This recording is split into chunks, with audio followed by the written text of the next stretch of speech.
Hello everyone, welcome to EduTerrain and a warm good morning to you all. Hope you all are doing well.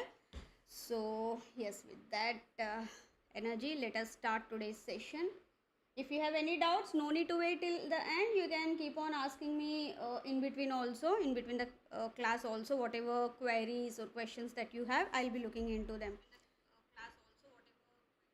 Okay.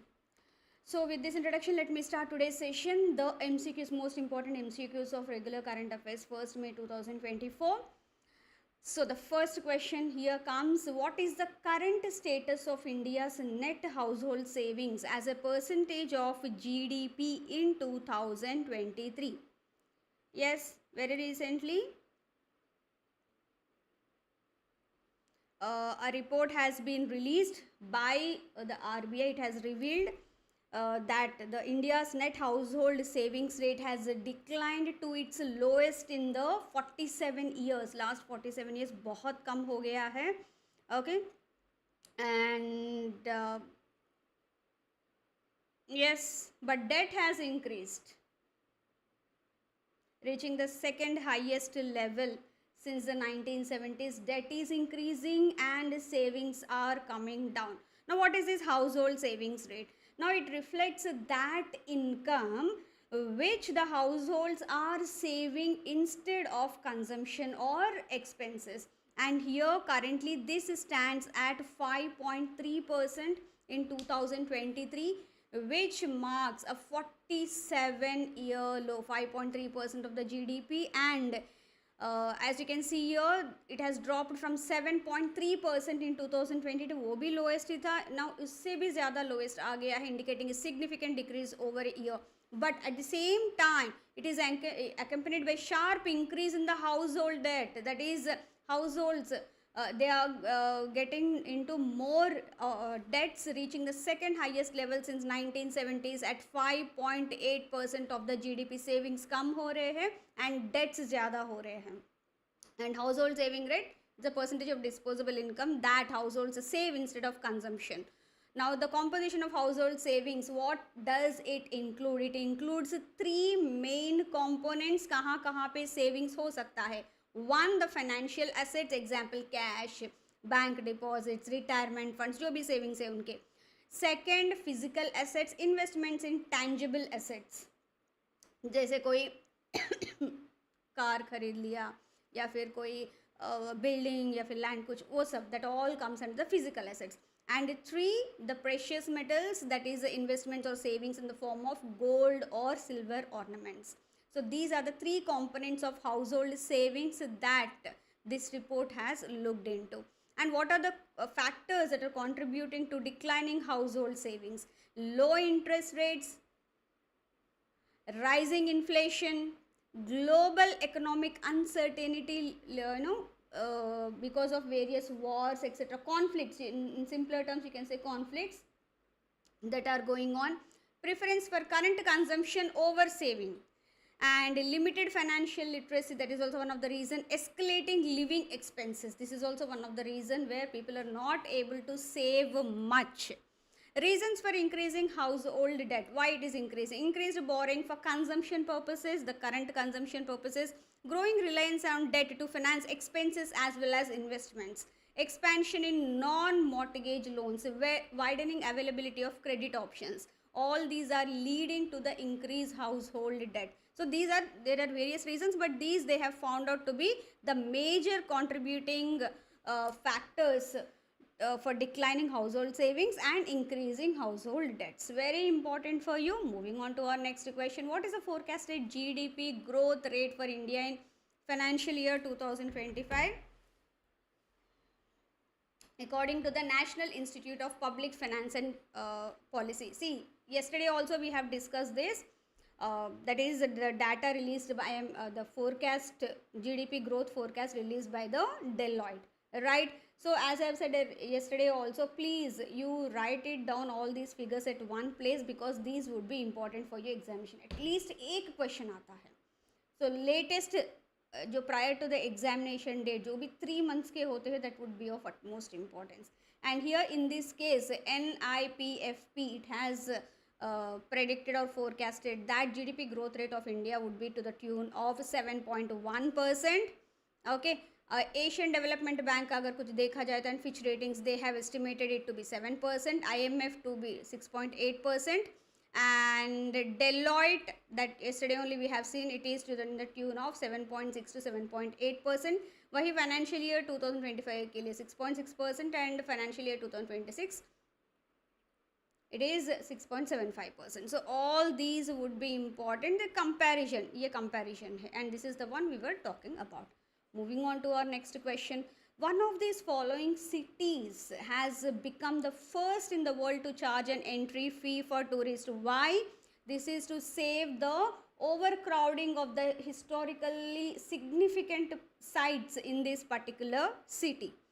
And इसका है close to 500 rupees तक कुछ है जो ticket का pricing है.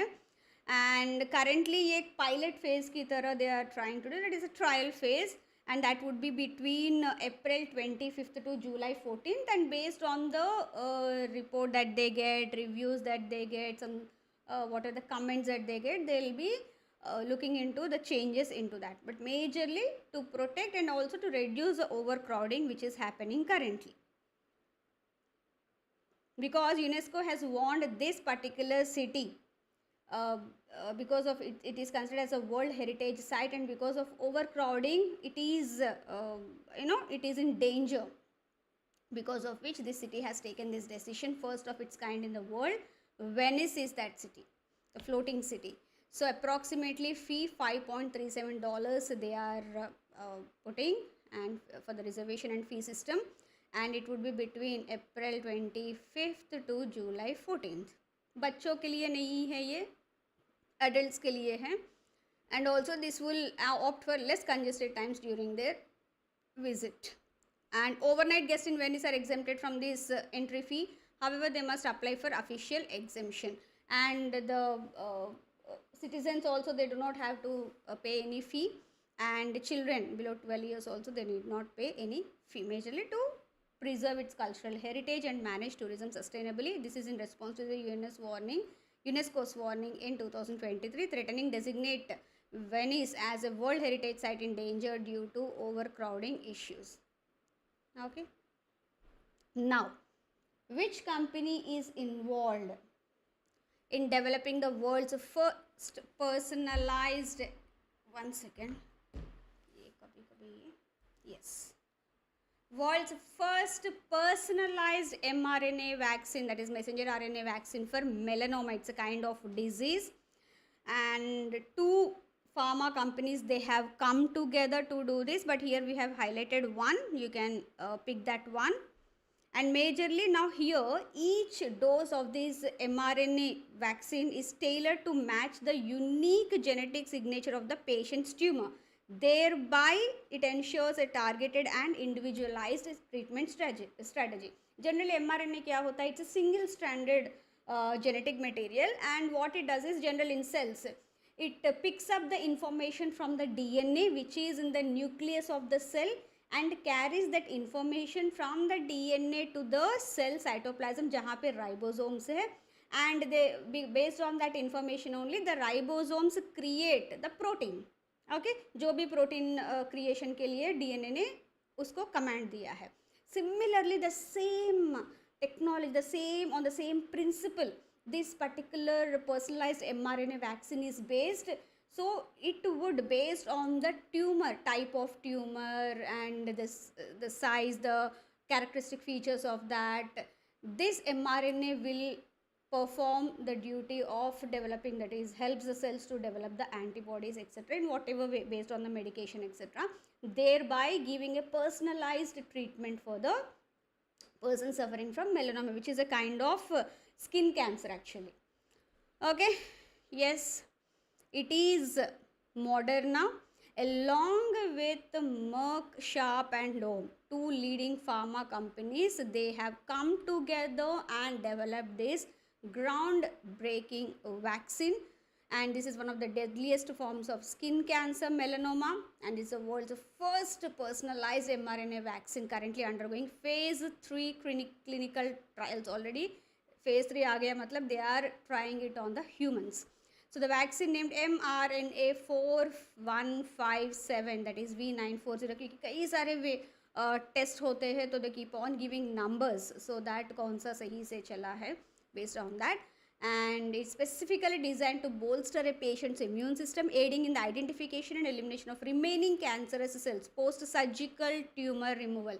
Now this is exclusively used on those patients post-surgical tumor removal. Tumor removal के बाद भी कई सारे cells ऐसे scatter होते हैं that can lead to relapse of the cancer, which is even danger than the original one. So for which this would be a great boon for the patient. So here each dose of mRNA 4157 is tailored to match the unique genetic signature of the patient's tumor, ensuring a targeted and individualized treatment strategy. So obviously the tumor उन्होंने निकाल दिया है, तो from that only they'll be able to understand the patient's tumor. Accordingly they will create this mRNA 4157. And the University of College London Hospitals spearheads the UK segment of the international trial with plans to enroll 60 to 70 patients across 8 centers, thereby conducting this phase 3 clinical trials on the patients itself. Moving on to our next question. UNCTAD, which is a United Nations Conference on Trade and Development, it has undergone a significant rebranding very recently as UN Trade and Development. This is to commemorate its 60th anniversary to bolster the organization's impact and amplify its advocacy efforts on behalf of developing countries. Now, which combination of the statements is or are correct? Here, UN Trade and Development was established by the United Nations General Assembly. It was established on December 13, 1946. It is headquartered in New York City. UN Trade and Development focuses on trade, development, finance, technology, investment, and sustainable development, focusing majorly on protecting the rights or efforts of the developing countries. Because when it comes to trade and development, obviously developed countries का सबसे upper hand रहता है. So in order to amplify their this advocacy to the rights of the developing countries, this works. United Nations Conference on Trade and Development. Here this is true, yes, it has been established by the UNGA, but not 46, 64, obviously 1964 में हुआ है. Now they are celebrating 60th anniversary, so obviously it should have been in 1964. Okay. It is headquartered in New York City. No, it is in Geneva, Switzerland, and yes, it focuses on trade, development, finance, technology, investment, and sustainable development. Okay, yes. So here 60th anniversary, and as part of that, they are still trying to create awareness about its rebranding as UN Trade and Development. Okay, yes. Moving on to our next question. A report has been released very recently. We will be covering this report in detail because this would be really very important for your ESI and ARD both. Global report on food crisis. ये कुछ latest report नहीं, almost 10 to 15 days back release हुआ है. Now this has shed some light on the prevailing challenges in food security worldwide. Who produces the annual global report on food crisis? And they have highlighted that there are 3 major drivers that are leading to this acute food insecurity in the world. One, the conflict and insecurity that is owing to the kind of conflicts and wars that currently various countries are engaged into. Second is the extreme weather condition. So you can understand जो भी food insecurity हो रहा है, जो भी acute food shortage हो रहा है, सबसे पहला reason hits the conflicts. Okay, like Ukraine Russia war. Ukraine was one of those granaries type where they used to export this wheat etc from their country, so completely blocked, though they have tried to open it up for shipment and all that by looping in Russia as well, but still it didn't work out that much. And second, extreme weather events. That is the second reason. And third reason is economic shocks, like कुछ recession हो गया या फिर suddenly economic meltdown हो गया और sudden economic crisis because of various reasons in various countries. अभी श्रीलंका का हमने recently देखा है, Pakistan also we have witnessed. So all these are also leading to the extreme food insecurity and food crisis. But as I said earlier, the first is because of conflicts and wars. अगर ये कम हो गया तो definitely we might have a control on this reigning food shortage in the world that is pushing millions of people into hunger. Okay, 3 reasons they have highlighted in this report, most important. Next we'll look into the facts and figures. I'll show you and tell you. And this report is published by the Food Security Information Network.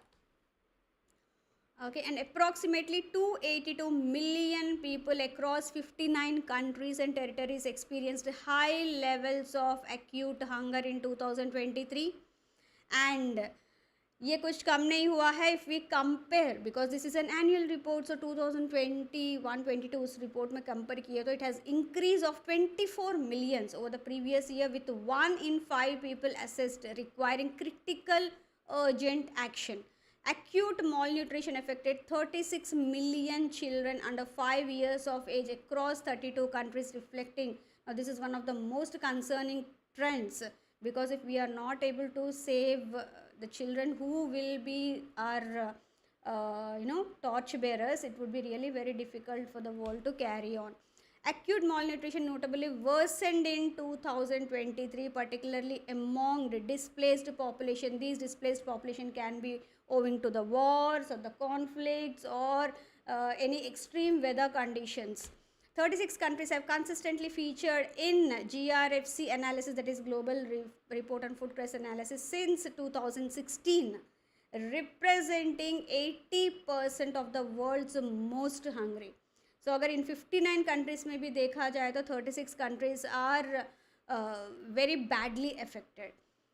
Imminent famine hotspots, Gaza Strip stands out as a critical area, accounting for 80% of those facing imminent famine, alongside the regions of South Sudan, Burkina Faso, Somalia, Mali, all those African countries. वहाँ पे famine conditions still prevail, and those famine conditions में अगर बाकी countries का compare की जाए तो 80% of the people are residing in these areas only.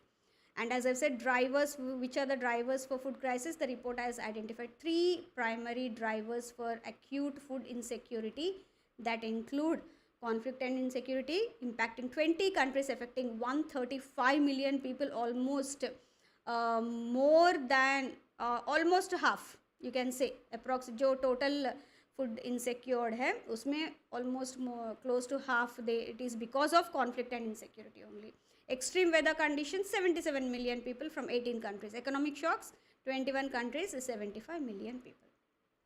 Okay, now moving on to our next question. Yes. Now, one of these organizations have released a special report, 2024 Special 301 report, highlighting the state of intellectual property protection and enforcement. It's not that intellectual property rights हमने दे दिया IPR, okay, like trademark या कुछ भी, but we should the governments should also governments and organizations which are involved in this, they should also create policies so as to protect those IPRs and also to avoid any infringement of the IPRs. Okay, now where India has been put on the priority list for IP protection and enforcement. Why? Because this organization felt that there are significant concerns in the areas of IP protection and enforcement in India. Not only India, they have highlighted few other countries also along with us, but हमारे लिए तो India का सबसे important रहेगा, right? Now you have to tell me which of these following organizations has released this special 2024 Special 301 report. Now before giving you the answer, I request you all to please like this session and share this session with your friends as well, so that they can also use this for their exam preparation.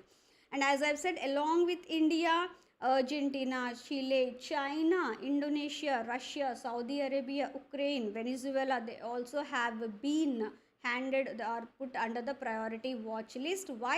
Because they felt that the policymakers are not prioritizing or making enough policies or taking enough measures in regards to IP protection and enforcement in their respective countries.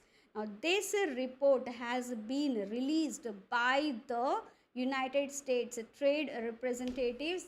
They have released this report and they have put India on the priority watch list for IP protection and enforcement. As I've said, along with India, various other countries have been put on this list. Furthermore, 23 trading partners have also been included on this watch list. And why? Now this underscores a need for enhanced IP protection measures, enforcement efforts to address concerns raised by the US in India. Now the Indian government has to reassess its IP policies and regulations to align more closely with the international standards as well as expectations. Okay, moving on to our next question. Which port has been approved by the Indian government to operate as India's first transshipment hub? अभी तक हम Colombo and various international ports को हम लोग use कर रहे थे as the transshipment hubs. Transshipment hubs क्या है? From the larger vessels to smaller vessels, the whatever the what you'll say the cargo transfer would be done. Colombo and Singapore अभी हम लोग सबसे ज़्यादा उनके पोर्ट्स यूज़ कर रहे हैं फॉर ट्रांसशिपमेंट हब. मतलब वहाँ से बड़े कंटेनर से छोटे कंटेनर्स में होके then it'll be for move forward to India. But now with this India's first transshipment hub, जो ऑलरेडी इसका परमिशन मिल गया था 2015 से पहले ही. Okay, and by Adani Ports and Special Economic Zone Limited, they have launched this transshipment project in 2015 itself. Initially, they targeted to complete this in 2019 itself, but however, because of the pandemic situation and various other disturbances that have happened, they are now able to complete that in 2024. Okay. Yes, this year it is going to start its operations. And it is Vizhinjam airport, port, not airport.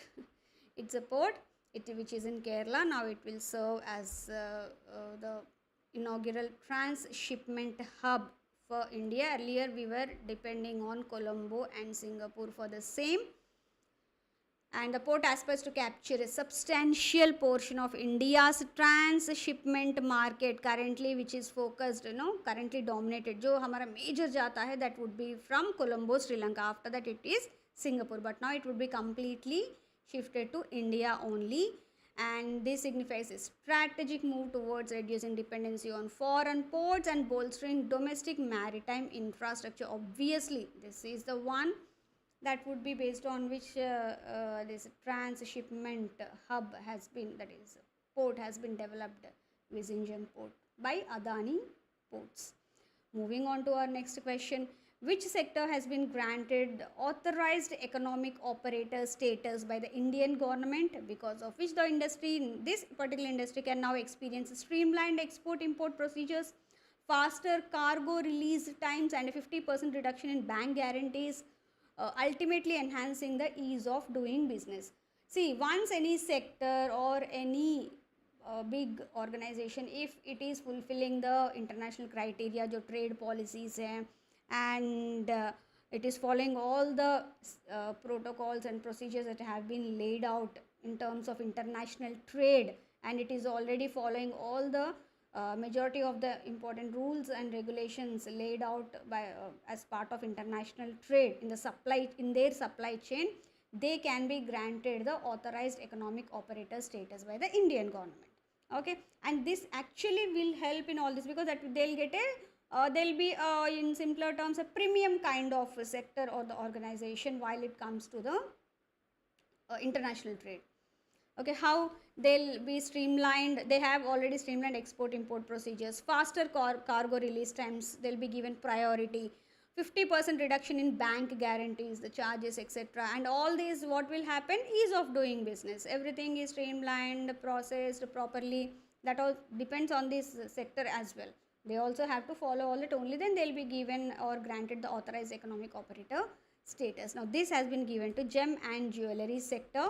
The Gem and Jewellery Export Promotion Council shared this significant development very recently, and the status has been bestowed onto them by the Ministry of Finance. And Asian Star, a prominent entity in the sector, has emerged as the first recipient of AEO status within the Indian gem and jewellery industry, setting a precedent for others to follow. It is Asian Star which is pioneer in getting this AEO status. Okay, that is Gem and Jewellery Industry of India. It has got this. Now this will promote the growth of the gem and jewellery sector in the international market. Moving on to our next question. Who has been appointed as the ambassador for the upcoming ICC Women's T20 World Cup qualifier? So this is going to be held in Bangladesh. She is hosting this ICC Women's T20 World Cup. And ICC men's के लिए it is Yuvraj Singh who has been appointed as the ambassador, and ये jointly it is being hosted by the US and Canada. Yes, hello Ajit.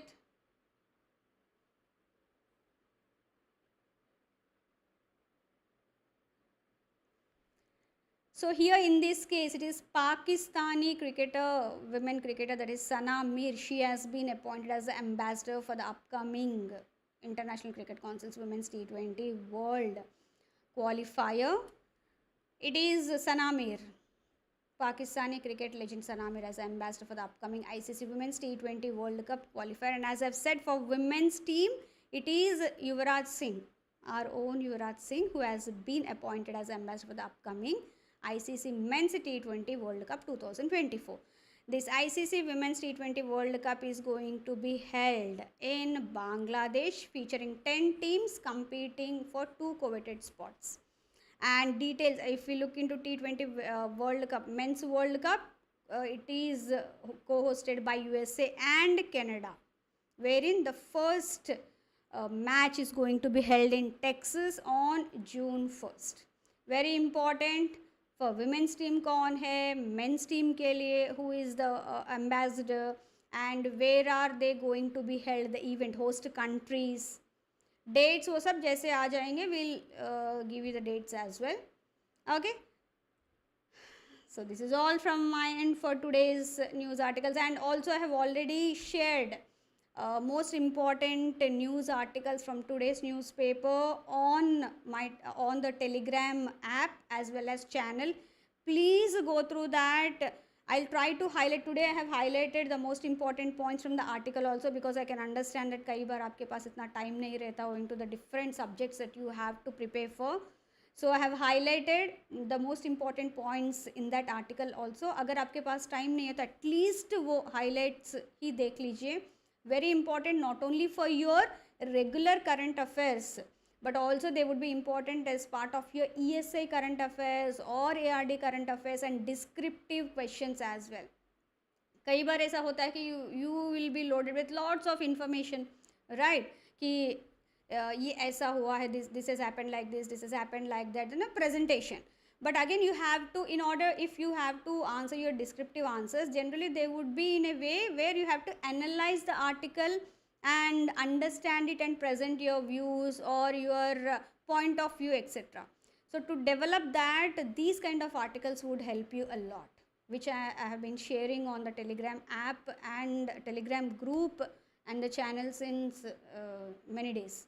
बीच बीच में थोड़ा सा break होता है, but उसके अगले दिन या फिर उसके अगले दिन I generally upload all the articles. कोई मिस नहीं होता है actually. Okay, so please don't neglect them कि ऐसे ही मैम तो भेज रही है. Don't neglect them. That would be very helpful for your examination. Okay, now coming to our homework question. Yesterday I have given you, according to the RBI data, credit card spends surged 27% year on year to 18.26 trillion in financial year 2023-24 from nearly 14 trillion in the year ago period. So it was HDFC Bank that has the highest number of credit card issuance along with the spends as well. Okay, moving on to our today's homework question. Now very recently one entity, or you can say organization or regulatory body, it has launched a new version of scores. Actually it is a web based centralized grievance redressal system. Originally launched in 2011, it has been updated, upgraded, and the new version has been launched recently in March end और अप्रैल के बीच में ही हुआ था, and that is scores 2.0. Now you have to tell me what exactly is this scores and which regulatory body or the entity launched this version.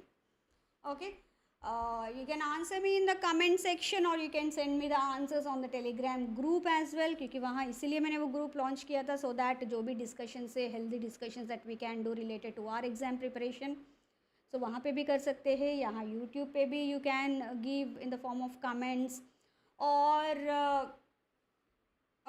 कल हम लोग anyways class में discuss तो करेंगे ही. Okay. Yes, thank you very much for being with me so patiently. Now the forum is open for your queries, questions on today's session, or any suggestions that you have. All are welcome, and don't forget to attend the session in the evening at 4 p.m. wherein we'll be discussing about ARD current affairs as per the study plan that we have created. And along with that, we'll have from today I'll be restarting the paid session classes also. Already ESI में मैंने 3 documents upload किया है 15-20 days back ही, उसी के ऊपर जो MCQs discussion है that will start today. Okay, as part of the same again हमारा जो time table है उसी के हिसाब से कर रही हूँ मैं. Yes, and while please don't forget to like this session and share this session with your friends, and don't forget to join our telegram group and channel and YouTube channel, so that whatever sessions that we are conducting you won't miss out on the same. Thank you very much once again. Have a great day ahead. Please take good care of yourself. Bye bye.